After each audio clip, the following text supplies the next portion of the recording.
I've seen so many things, so many different things in life from the previous lives. When the day I stepped in this compound, I realized that I am now going the right direction.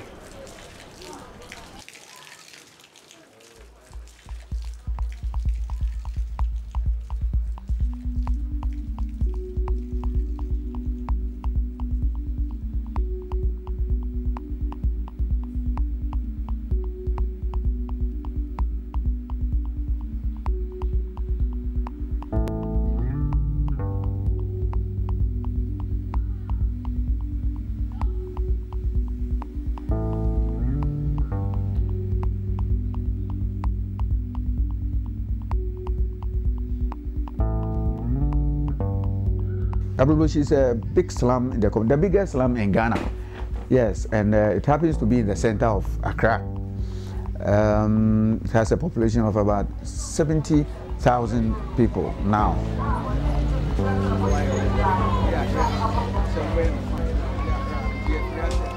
The government doesn't have any plan of developing that place as a habitable place, meaning that there is no proper sanitation, there is no proper drinking water, there is no roads, and people live in squalid housing.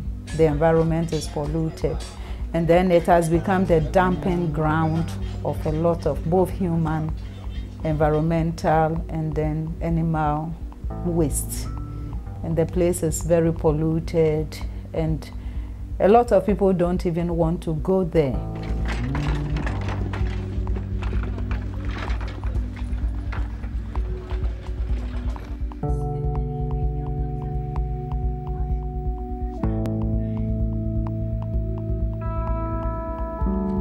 So a lot of people resident there are from the northern parts of the country, from Ghana.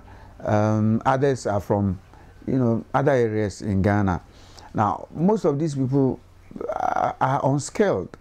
These include dropouts from school. And then also we have kayayo. These are female porters who come in mostly from the northern parts of the country of Ghana to do menial jobs, to carry, loads for fees.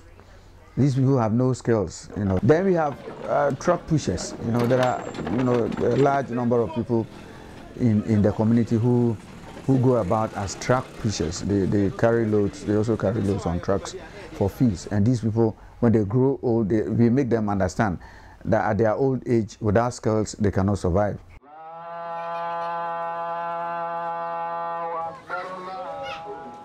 So the goal of SISS is to look at what can we do with the individuals in the community, because the human resource is the most important resource that you can think of when you are thinking of development. So we focus on the residents, we focus on the individuals.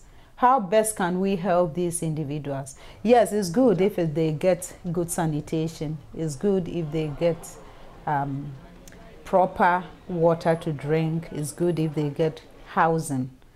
That's okay. But we also believe that once you build the capacities of these people, they will be able to make the better choices themselves.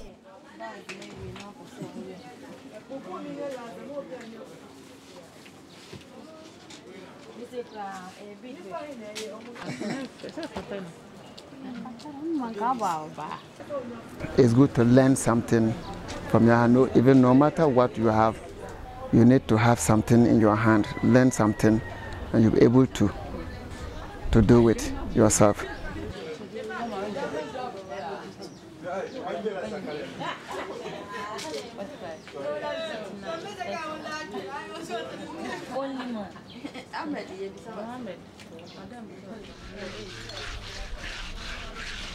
Yes, I'm into beads. Beads making. I am the only man in the class. They are all ladies. I'm the only man in the class. I don't know. I don't have to leave this thing for them. I also have to go there That's why I went to that side.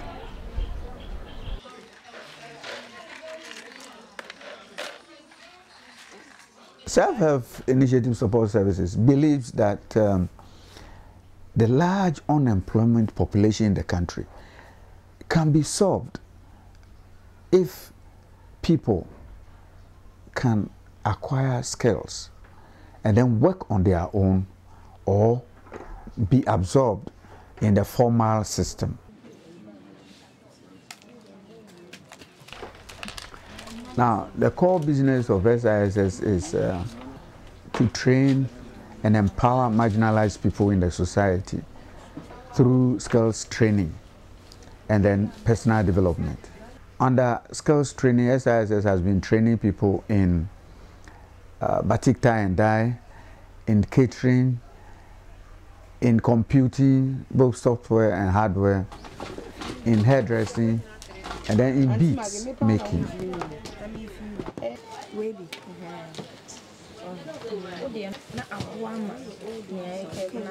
You learn something in your hand, you'll be able to produce it yourself. I think that will help. If you learn something, it's a very good thing. That thing cannot get out of your head. You always keep it in mind, even if you're not doing it, but in some other time you'll be able to do it. Something like you'll be able to teach your children how to use it, even when you are not alive. Your children will be able to do it, and they will survive in it because they've also learned something from their father. Skills are very important. Once you have skills, it's something no one can take away from you. You don't need to wait till the end of the month to get a pay. You can always work at any time and make ends meet, make quick money. And we've identified areas that are really hot cakes. One is catering. Catering, that's those who learn catering with that. It's so easy to find a job if you have a specialization in that area. And also you can work on your own.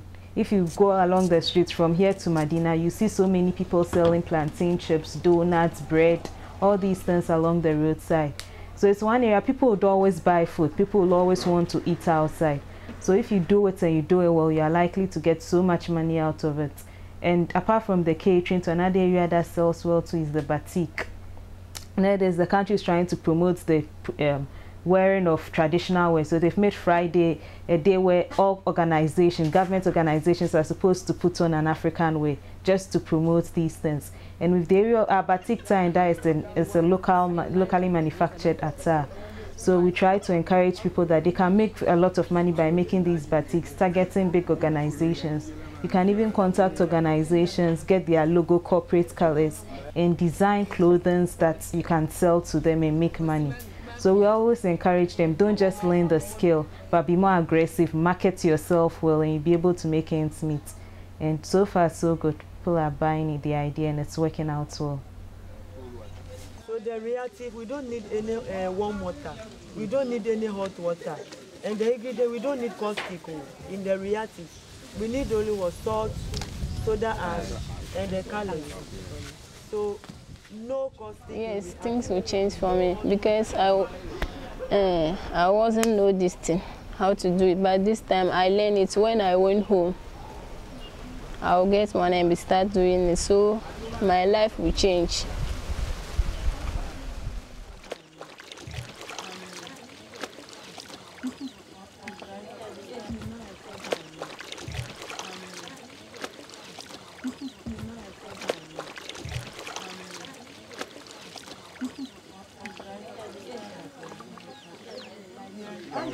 When I was there, I was buying credit and be selling, plus orange, I was selling it. So when I hear this thing, I stopped selling the orange. So when I come here, when I went home, I'll sell my credit again. So early morning I'll come here, by getting to 4, I'll go home and started selling it. So it helped me to sell more because in the evening time they used to buy the credits. In the morning, when I was in the morning there selling it, nobody would buy, and I don't have any work apart from that thing. So if I come here and go home, I achieve 2 things. The reason why I decided to take it because I for batik there. It's a practical work. So when you just listen and be looking at it very well, you can easily get it.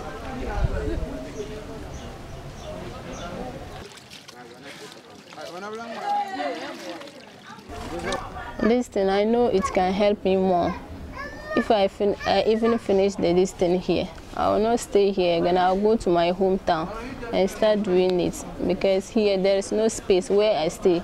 There's no space for me to do it, and because I don't have handwork, that's why I was here. So when as I got this thing, I will send it home and start doing it so that my sisters too can achieve something from me.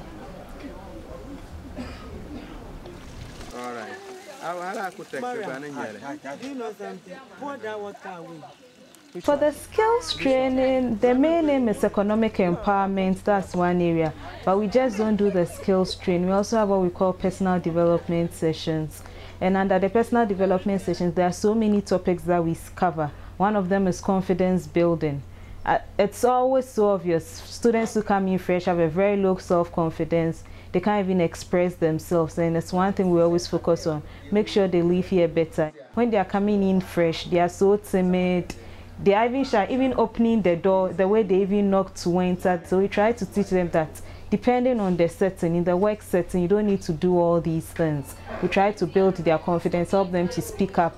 Sometimes we organize programs such that they themselves are choosing to come in and speak in front of the public, and all that is to help build their confidence. We also organize other programs too on leadership. We also have programs on conflict resolution, various other topics that seek to broaden their knowledge on various social issues. I learn about health, learn about business, learn how to use my money and how to manage it when I make it. And I think all those things is needed, and I've learned it. And I learned them free.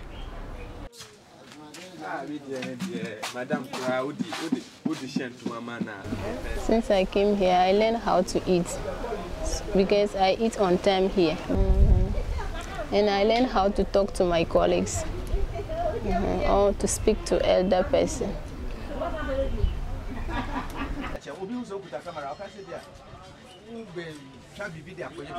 And another thing is, we just don't train them. They serve as peer educators. So for instance, if you train them as in HIV/AIDS, they are supposed to educate their peers on this topic. If you teach them on confidence building, they are supposed to organize their group members and teach them. And there are instances where when they organize the people, sometimes they invite us over to come and witness what they've been doing. Yeah. And it's not just the skills that they are acquiring, but it's an enlightenment process where we train people to be more assertive, to know their civic rights. You know, we take residents or the trainees or those who participate in our programs to Parliament just to observe what is going on there, so that they see themselves as individuals who can contribute to the civic processes in the country. Now, there is this aspect of empowerment. It's about women. In our society, and especially in the Muslim society, women are treated as second class. But in SISS, the leader of area representatives is a woman. Yes, and she leads 82 people, 82 men and women, you know. And that we think, and she's been doing it effectively, and we think it's a big plus, you know. These are some of the things we do. There are others who have set up their own businesses. There is Evelyn, who has set up her own restaurant. As employing men to work, to work at the restaurant, and she is overseeing them. So you see, we empower them to go out there. We empower them to play their roles as family members anyway. But then, just to step up, There are some areas that are limited to men in society, economic area like driving. We tell our people that they can also do it. There are some of our ex-trainees who are teaching computing in basic schools, and those were the preserve of men, you know, but now our women are doing these things, and we think empowering them has done the trick.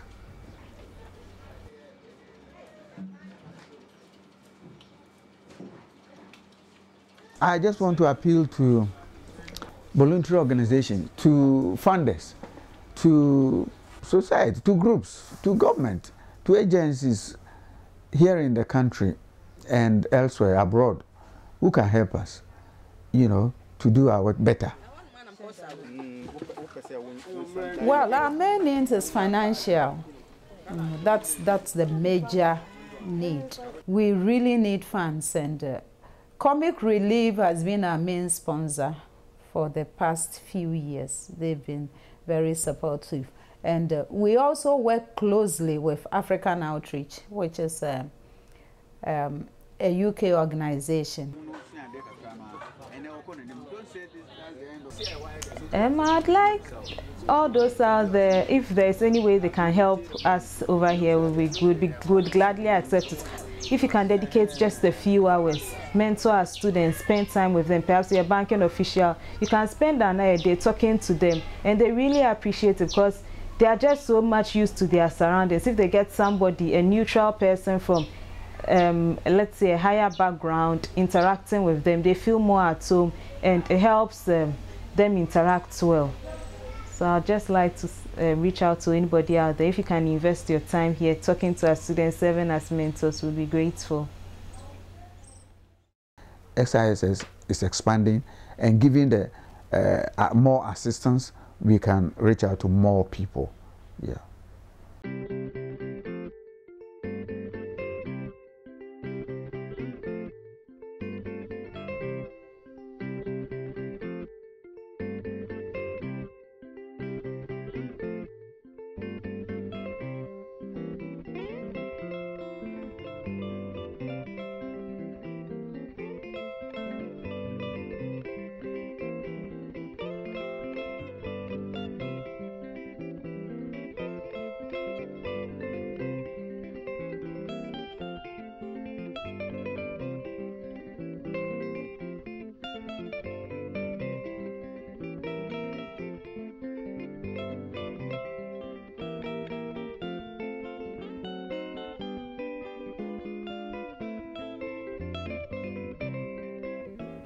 I have learned to realize that the Ghanaian has such a resilient character to survive under such conditions.